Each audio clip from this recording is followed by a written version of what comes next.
Hey, how you doing? Good. My name is Michael. This is my team. This is Dariel and Andrew. Our project is the trailer door assist system, and our advisor is Sabri. For our problem statement, we found it to be a problem that all trailer doors have. The trailer door is about 100 to 300 pounds, and most of them utilize a lift system that is unreliable. And we were finding a way to make a system that is reliable and has minimal user involvement, since this door is heavy and safety is a factor. Outside of school, my job actually is as a landscaper. I work with my dad, and this is actually a problem that I have on a daily basis. Regardless if the system, the trailer door lifter system, applied to your trailer is functional, there's always the issue of the position that you have to put yourself in is just extremely uncomfortable to pick it up, and then you have to pretty much raise it up and over your head. That you just, regardless, you have to put yourself in just a really awkward position for your back, and after a whole day of working outside, lugging stuff around, it takes your toll day in and day out. Existing systems. Currently, this one right here is a pretty common one, or actually used to be more common, not anymore, but the issue with that one is the lifetime. Even though it is expected to be about 3 years, since it's exposed to the elements, it is pretty much really prone to oxidation. And aside from that, from having to go up and down so much, the springs tend to wear out a lot quicker than other existing systems. And this picture right here, a gentleman was actually able to put in his trailer car lift, so actually you could put 2 cars, but you know, when you think putting that in a trailer, it's not an easy task, but the trailer door is still operated by a simple garage door system. This is an example of the garage door spring system that most trailers are commonly using now. It comes with pretty much what it is this spring is tensed, and as the door comes down, it further tenses the spring, so when you're going to apply the lifting force, you don't have to apply as much because you have the spring also pulling on the door. The problem with this system is the maintenance is ridiculous. What happens is, if you lift the door too fast, one side tends to, like the cables start to overlap and sometimes just comes unwounded. Sure, you can put it back. The problem is, you need at least 3 people to operate this. You have to have one to untense the spring, because what happens is, since it's tensed, you can't really get the cable fully wrapped around the pulleys on the side.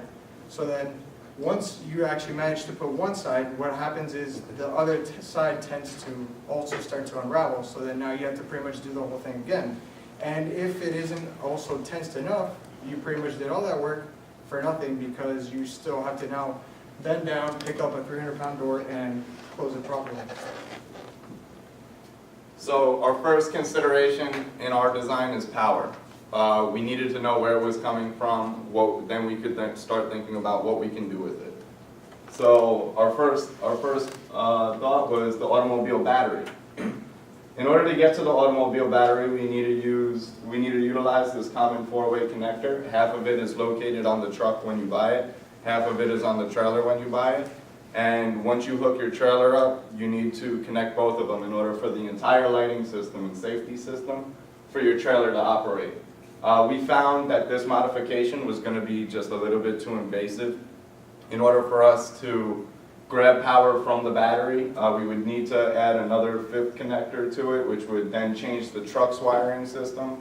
Also, when we're operating the winch, the truck is most likely going to be off, which means that we will be draining power from the battery at the same time. And it would be horrible if the guy got back to his truck and realized that because he used our system, he can't go anywhere to his next job. Another consideration was the solar power, to put a panel on the roof possibly. However, this generation is going to be very inefficient. Most likely during a drive, we're not going to generate enough power to store in the battery to power the winch, which means that it might just not operate, and the battery will never be fully full at all times. And then we considered the rotation of the wheel, which is the design we actually are going to develop. So for our solution, we thought about using a winch, cables, motor with a shaft, and from the rotating wheel. For our system power, we're going to use a battery. And with this entire system, we'll be able to store power in the battery and then power our winch, which will power the door automatically. For our energy generation and storage, this is an example of the battery we may use. It is a Power Wheels battery. We may use a series of them. I don't know if you've ever heard of Power Wheels before, but they're those small electric toys that little kids ride on that you could buy at Toys R Us. We were also debating possibly a motorcycle battery or something small. We don't believe it's necessary to have a full car battery on it. And this is a windmill turbine. We already have a small motor, however, we don't think that it's going to generate enough power, which is why we're now looking into small windmill turbine engines in order to generate the power to charge the battery. Here's the wheel housing. This is where we are seeking to place our gearbox. This is the part which is going to be rotating. We're going to put like a ring gear in this shaft, which is going to provide the rotation. And then from there, we're going to place the housing of the gearbox here in this part, where this part is going to be fixed. It isn't going to rotate. This is a mold that we built in SolidWorks to kind of develop our design. Here's the top view of the rotating part and the side part.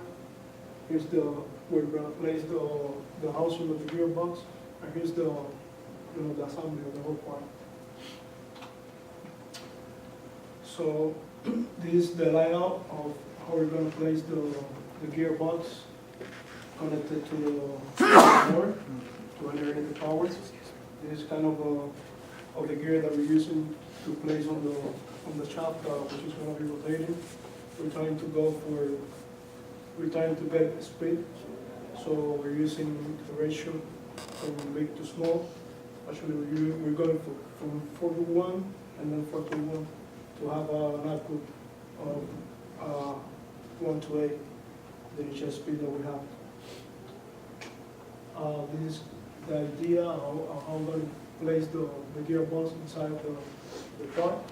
We're going to use, as I said before, spool gears with a pressure angle of 14.5. We're going for 4 to 1, and then we go from 4 to 1 to the motor. We're sinking using shafts and rings to place the layout of the gears inside the part.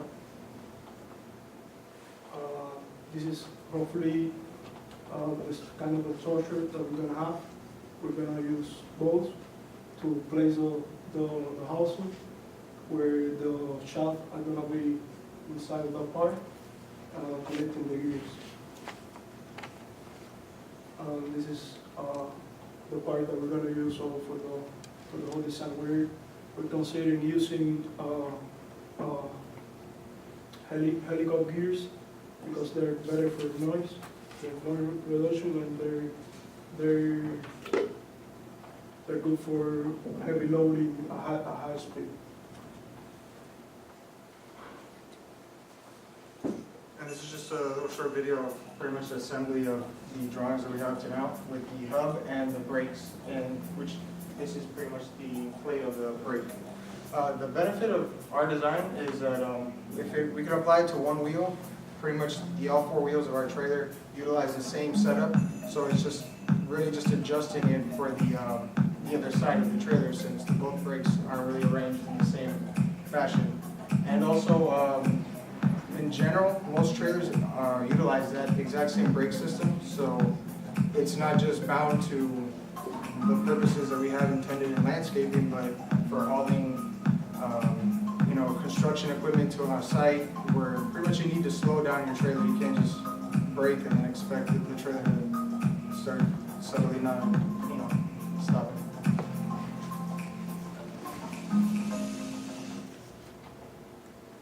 So after we have power generation and our gearbox, our next design analysis is going to be a static analysis of the winch to the door. We were thinking of using steel cable, and that is an ATV winch with a button. It comes as a kit. The benefit of using an ATV winch will be that the electrical considerations will be much like a car. We don't need to take into consideration AC current because the battery on an ATV is the same battery system as an automobile. As far as testing goes, a few considerations for testing. We can always test the cable strength. Something that might be very variable is the charging of the battery and energy generation. Even though we were using a windmill turbine, we can possibly set it up on an apparatus to realize how much power is being generated at certain RPMs and then adjust our gearbox accordingly. However, sometimes you can also email the manufacturer and they can provide the results for you. So for our design analysis, we'll be everywhere. We have shaft design, gear design, there's stress considerations, there's electrical considerations in our entire system. We have a small static analysis, and we also do need to make consideration into our materials because our braking system does utilize an electromagnet in order to slow the brake, which means that we couldn't use iron or any other magnetic material. Otherwise, we may throw the entire braking system off and we can't make the trailer unsafe. These are a few standards that we're going to consider. The testing of material standards for the cable and the actual gears.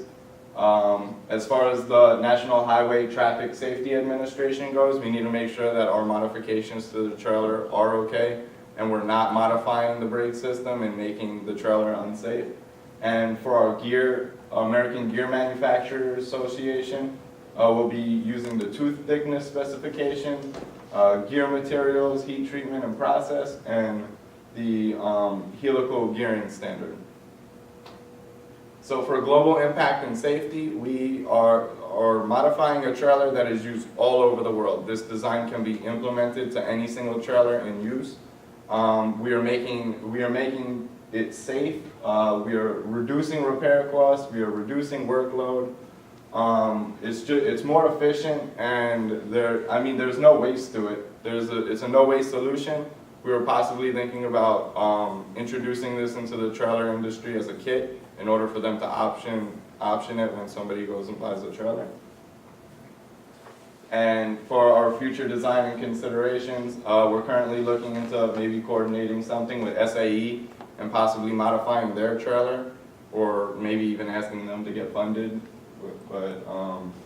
And then we also have to look into winch and power usage. The shaft RPM, we're still doing some design analysis to kind of smooth out the corners in our design yet and make it as efficient as possible.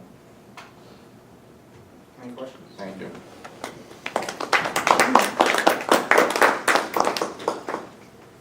I know you guys talked about solar power, and you're going with this design. Have you thought of combining this with solar power? Because the reason I'm saying that is when you're driving to the job site, the wheels are spinning, you're creating power, charging the battery. Mm-hmm. But then while you're on the job site, you may be in a particular person's yard 2-3 hours or whatever it is, the wheels are not turning, you have a small solar Photovoltaic photo cell system, you're out in the sun, you're still charging the battery. So that way you may not even have to connect to the truck with it for a source of power, it's powering itself.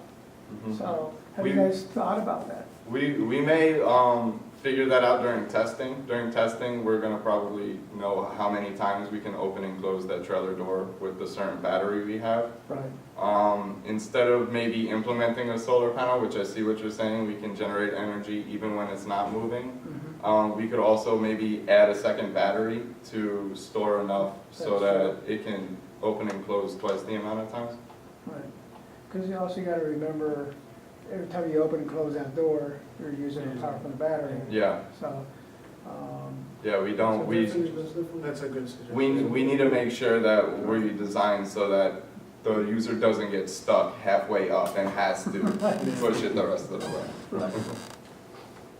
You can also consider, using the spring system to easily lower it manually, but then just use the motor to go back. Mhm. Yeah. Yeah. Yeah. Because more the hassle really is when you're coming to lift it, because just the awkward positioning that you have to put yourself in Right. Mhm. So you only need the energy to close it. to close Right. it. Yeah. Mhm. The only issue with the solar panel is that depending on the orientation of the street, That's true. it may not be Yeah. optimized, so, You might park under shade. Yeah. That's true. True. No parking garage for. Right, right. Also, you gotta keep in mind when you're traveling, there's a lot of dirt, debris on the road, and the brakes components, I used to work on cars, we did a lot of brake jobs. You find all kind of stuff in there, so that might mess up your gearing too. Yeah. You know, you gotta keep that in mind too. So Yeah, you somehow shield it from debris. Right. Yeah, and our gearbox, we could take that into consideration when we're designing the gearbox. yeah, some kind of shielding. Right, Mhm. yeah, plastic curve. Yeah, it's true. Kind of cool, like. Yeah, like it's nice. It sounds like something that could be patented. Yeah. We were actually, we didn't even consider it when we first came up with the idea, and I had thought that it was a little simple, but then as we developed it, I kind of realized like, okay, you know what, we're solving a problem and this could actually be implemented and introduced. And the way our cost is looking, they could probably introduce it to the manufacturer as a kit for like, As an add-on to the. it's like $400 if it costs another To the trailer 400. manufacturer, you mean? Yeah. Yeah. If they charge another $400, they can now have an automatic trailer door in their system. I think your challenge is in the power conversion in this Yeah. area. Mhm. And I think if you can pull that off, properly, that'll be Yeah, great. That makes it real marketable. Yep. it'd be good, yeah, and as he said, we could do all four wheels, so this is only one. Yeah. And I mean, I mean for the prototype, like, Of for course. this, of course, yeah, this can be done, I mean. Yeah. But, No, yeah, Most trailers have definitely. 4 wheels, if you can manage to get it Yeah. on one, really the only orientation is just gonna change because the brake systems for one side of the trailer are set up different from the other side. That's the only real issue, you just gotta take into account moving it around. What's the drawing down?